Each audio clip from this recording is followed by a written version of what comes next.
बिस्मिल्लाहिर्रहमानिर्रहीम। स्टूडेंट्स, आज हम लोग चैप्टर नंबर 12 इलेक्ट्रोस्टैटिक्स के कूलम्ब लॉ के कुछ इंपॉर्टेंट एमसीक्यूज सॉल्व करेंगे एमडी कैट से रिलेटेड। तो बच्चों, आज का हमारा पहला एमसीक्यू है, 2 point charges separated by a distance of 4 meter, the force between them is 4 newton. 2 point charges हैं जिनके दरमियान जो फासला है 4 मीटर का है और उनके दरमियान फोर्स जो है वो 4 न्यूटन की है। अगर इन्हीं के दरमियान इस फासले को 4 से 1 मीटर कर दिया जाए तो फिर हमारे पास न्यू फोर्स क्या हो जाएगी। तो बच्चों, इसका आंसर हमारे पास होगा चार्ली ऑप्शन 64 न्यूटन। इसको हम सॉल्व करते हैं, कूलम्ब लॉ यूज करेंगे। F इक्वल्स टू के Q1 Q2 bye are square.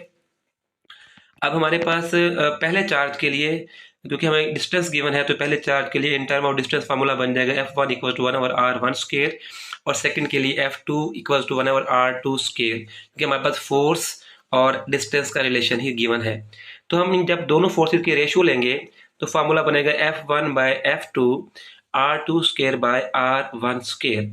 अब हमारे पास जो वैल्यूज गिवन है वो हम पुट करेंगे। R2 बच्चों हमें 1 दिया गया है तो 1 का स्क्वायर, और R2 बेटा हमारे पास R1 जो है वो 4 था तो 1 स्क्वायर बाय 4 स्क्वायर आ जाएगा। नेक्स्ट स्टेप में क्योंकि हमने F2 फाइंड करनी है तो हम F1 की वैल्यू पुट करेंगे जो कि 4 गिवन है, और इस इक्वेशन को सॉल्व करेंगे तो आंसर हमारा 64 न्यूटन आ जाएगा, जो कि हमारा चार्ली ऑप्शन है। क्वेश्चन नंबर 2 देखें बच्चों, two identical metal balls with charge plus 2q and minus 2q are separated by some distance and exert a force F on each other। दो चार्जेस हैं, एक पर चार्ज 2q है, एक पर माइनस q है, एक दूसरे पर कुछ फासले पर मौजूद हैं और फोर्स लगा रहे हैं F। फिर हम दोनों चार्जेस को एक कंडक्टिंग वायर से जोड़ देंगे। जब वायर से जोड़ेंगे और फिर वायर को हटाएंगे तो तब हमने देखना है कि उनमें अब फोर्स कितनी होगी। जो पहले F थी अब वो फोर्स कितनी होगी। तो हम इसका आंसर देखते हैं बच्चों। आंसर हमारे पास बीटा ऑप्शन है। हम पहले जो फोर्स थी वो मालूम कर लेते हैं वायर जोड़ने से पहले। हमारे पास कूलम्ब लॉ के अकॉर्डिंग Q1 की वैल्यू 2Q है, Q2 की वैल्यू Q है। सॉल्व करेंगे के 2Q square by R square आ जाएगा पहले केस में। जब हम वायर से जोड़ेंगे, वायर से जोड़ने से दोनों चार्जेस जब वो ट्रांसफर होंगे कंडक्टिंग वायर की मदद से तो फिर दोनों पर चार्ज इक्वल हो जाएगा।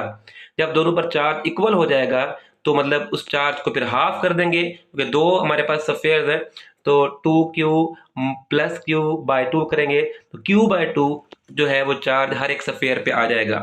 जब चार्ज सफेयर पे Q बाय 2 आ जाएगा तो फिर हमारे पास फोर्स बन जाएगी Q1 Q2 bye are square की जगह पर Q by 2 R square. Solve करेंगे K Q square by 4 by are square आ रहेगा बेटा हमारे पास।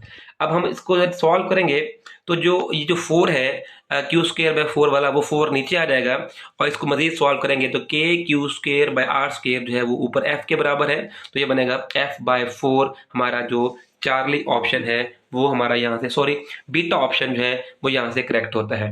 क्वेश्चन नंबर 3 देखें, if F is the force between 2 point charges submerged in a medium of dielectric constant K। तो हमें मीडियम की मौजूदगी की वजह से फोर्स बता दी गई है, मतलब F मीडियम गिवन है और कह रहा है कि then on withdrawing the medium, medium से जब इसको निकालेंगे तो फोर्स क्या होगी। तो हमें F एयर या F वैक्यूम मालूम करनी है। F मीडियम गिवन है तो हमारे पास बेसिक फार्मूला हम जानते हैं वो होता है F medium is equal to F air by epsilon, और F को F एयर मालूम करनी है तो epsilon not into F medium हो जाएगा। यहाँ पर एप्सिलॉन आर को उसने K कहा हुआ है तो हमारा बन जाएगा formula F air equals to K into F medium. तो हमारा ये चार्ली ऑप्शन नहीं बच्चों, बीटा ऑप्शन हमारा ये बनता है, तो ये हमारा बीटा ऑप्शन करेक्ट होगा। बस यहाँ छोटी सी ये चीज बताई गई है कि एप्सिलॉन आर को वो K से रिप्रेजेंट कर रहा है। क्वेश्चन नंबर 4 देखिएगा, ये एक डायग्राम दी गई है। इसके ABCD 4 कॉर्नर हैं। 4 कॉर्नर के ऊपर हमें चार्जेस की वैल्यूज दी गई हैं। सवाल ये पूछा गया है कि the electric force will be least between charges. Electric force कम से कम किन के दरमियान होगी। वो जो इलेक्ट्रिक फोर्स कम से कम वहां पर होगी जहां हमारे पास डिस्टेंस जो है वो ज्यादा होगा, और डिस्टेंस ज्यादा होने के साथ साथ प्रोडक्ट ऑफ चार्जेस जो होगा वो हमारे पास कम होगा। अगर आप गौर करें ए और सी के दरमियान प्रोडक्ट बन रहा है 4 और डिस्टेंस मैक्सिमम है। अगर आप ए डी के दरमियान देखें प्रोडक्ट बन रहा है 8 और डिस्टेंस कम है, तो यहाँ फोर्स ज्यादा होगी। आप ए बी में देखें वहां भी 8 है, बी सी में देखें वहां भी 8 है, डी सी में देखिए वहां पे प्रोडक्ट 8 बन रहा है, लेकिन ए और सी में जो प्रोडक्ट बन रहा है वो 4 बन रहा है। सवाल में पूछा गया है कम से कम फोर्स इन दो कॉर्नर के दरमियान बनेगी, तो वो हमारा ऑप्शन बनेगा बच्चों डेल्टा ए और सी के दरमियान। क्वेश्चन नंबर बेटा 5 देखिएगा, the electrons separated by a distance r experience a force F between them। दो इलेक्ट्रॉन्स हैं जिनके दरमियान फोर्स बेटा हमारे पास कितनी F है।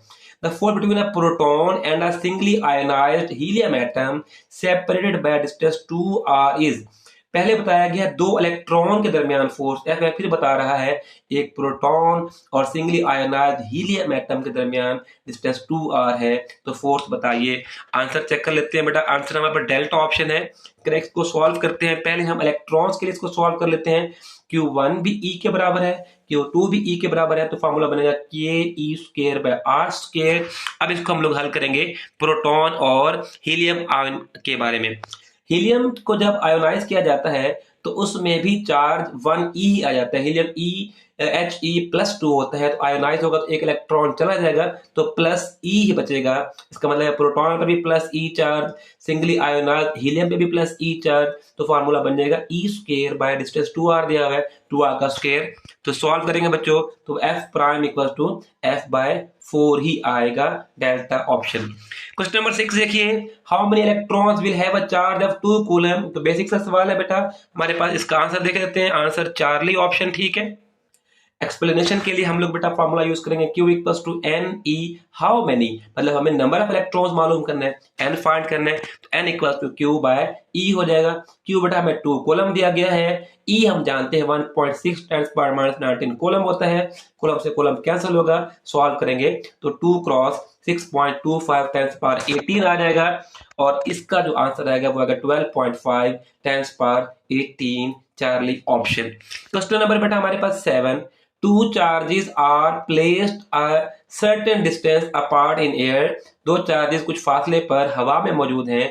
when a metallic sheet is placed between them, और उनके दरमियान हम एक मीडियम पुट करते हैं और मीडियम क्या है, मेटल है। The electrostatic force between them will, तो फिर इलेक्ट्रोस्टैटिक फोर्स कितनी होगी बच्चों। इसका आंसर देखते हैं। आंसर बीटा ऑप्शन है हमारे पास, और इसका देखते हैं जी हमारे पास रिलेशन। आंसर इसका बीटा नहीं बनेगा, इसका आंसर डेल्टा बनेगा। इसको सॉल्व करते हैं बच्चों। F मीडियम = F air/r होता है बच्चों। हमें जो है वो F मीडियम मालूम करना है, मीडियम मेटल है, और मेटल्स के लिए जो रिलेटिव परमिटिविटी की वैल्यू वो होती है इन्फिनिटी होती है। तो जब आप इस फॉर्मूला के अंदर इन्फिनिटी पुट करेंगे F air/infinity, तो आंसर क्या रहेगा 0, जो कि हमारा डेल्टा ऑप्शन है। क्वेश्चन नंबर बेटा 8 देखिएगा, F = K Q1 Q2/r²। Formula के अंदर अगर आप F/Q1 कर दें तो उसका मतलब क्या होगा, इसका मतलब होगा द फोर्स ऑन Q1 के Q1 पे फोर्स लग रही है। Electric potential due to Q1, क्या इसका मतलब इलेक्ट्रिक पोटेंशियल है चार्ज Q1 की वजह से। Electric field generated by Q2, क्या इसका मतलब इलेक्ट्रिक फील्ड Q2 का है, क्या इसका मतलब इलेक्ट्रिक फ्लक्स है। तो बच्चों आंसर चेक करते हैं, तो बीटा ऑप्शन हमारा ठीक आएगा। बच्चों इस फॉर्मूला के अंदर F = K Q1 Q2/r² के अंदर अगर आप Q1 को लेफ्ट साइड पे ले आए तो ये बनेगा F/Q1। अब इस बात का मतलब क्या है, ये फोर्स ऑन चार्ज 1, जो फोर्स ऑन चार्ज 1 लग रही है, तो चार्ज 1 पर फोर्स लग रही है, मतलब चार्ज 1 हमारा सोर्स चार्ज हो गया है। और फोर्स लगा कौन रहा है, फोर्स लगा रहा है चार्ज Q2, तो Q2 हमारा यहां पर क्या बन जाएगा, फील्ड चार्ज। सॉरी, जो हमारा चार्ज Q1 है बच्चों, यहाँ पर वो हमारा टेस्ट चार्ज बन गया है। जब चार्ज Q1 टेस्ट चार्ज बन गया, उस पर फोर्स लग रही है, तो चार्ज Q2 हमारा फील्ड चार्ज होगा या सोर्स चार्ज होगा। इसका मतलब है कि ये F/Q1 बता रहा है कि ये electric field generated by Q2 को एक्सप्लेन कर रहा है, तो हमारा बीटा ऑप्शन बनता है बच्चों। क्वेश्चन नंबर 9 देखेंगे बेटा आप लोग। The figure below shows 3 point charges all positive। 3 point charges दिए गए बेटा। पहले का मैग्नीट्यूड 2Q है, सेकंड का Q है, थर्ड का 3Q है। The net electric force on the center charge is 0। Centre charge पे नेट इलेक्ट्रिक फोर्स क्या है, 0 होगी। What is the value of x/y। हमें x/y की वैल्यू फाइंड करनी है, तो इसका आंसर देख लेते हैं बच्चों। आंसर हमारे पास चार्ली ऑप्शन है। इसको सॉल्व करते हैं कैसे बच्चों। अगर हमारे पास सेंटर वाले चार्ज Q पर नेट फोर्स 0 हो रही है, मतलब दोनों फोर्सेस का मैग्नीट्यूड जो होगा वो सेम होगा।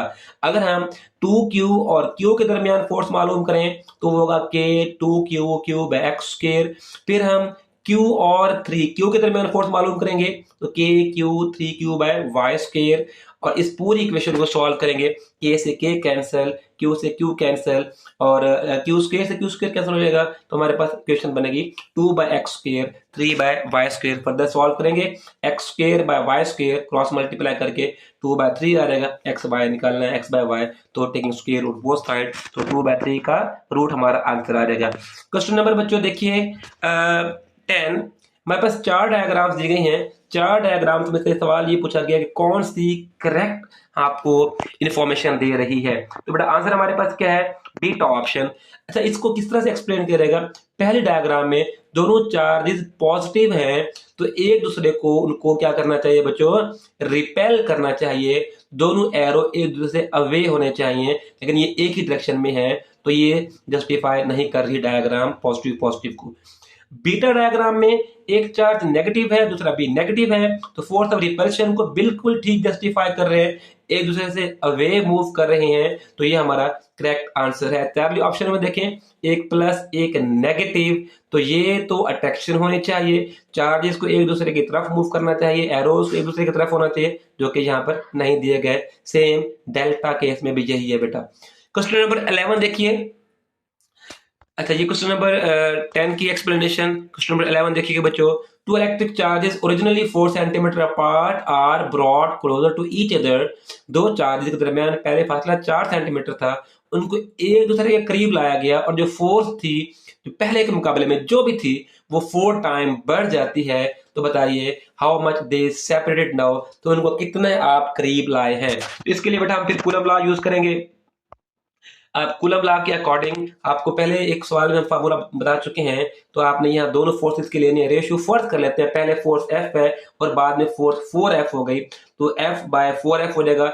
R2 जो है वो आपने फाइंड करना है और R1 आपको 4 गिवन है, इसको सॉल्व कीजिए, सॉल्व करके बेटा आपके पास जो है आंसर आ जाएगा 2 सेंटीमीटर। चार्ली ऑप्शन आपका करेक्ट होता है बेटा। क्वेश्चन नंबर 12 देखिएगा, which of the following graph represent the relationship between the force between 2 point charges and square of the distance between them। तो बच्चों ये आप जानते हैं कूलम लॉ के अकॉर्डिंग जो फोर्स और स्क्वायर ऑफ डिस्टेंस है वो इनवर्स रिलेशन रखते हैं। इनवर्स रिलेशंस को और स्क्वायर का इनवर्स रिलेशन हो तो कौन सा ग्राफ बिल्कुल करेक्ट जस्टिफाई करता है, तो वो बेटा हमारे पास डेल्टा ऑप्शन है, तो इस ग्राफ को आपने याद कर लेना है। तो ये था बच्चों हमारा आज का लेक्चर। अल्लाह हाफिज।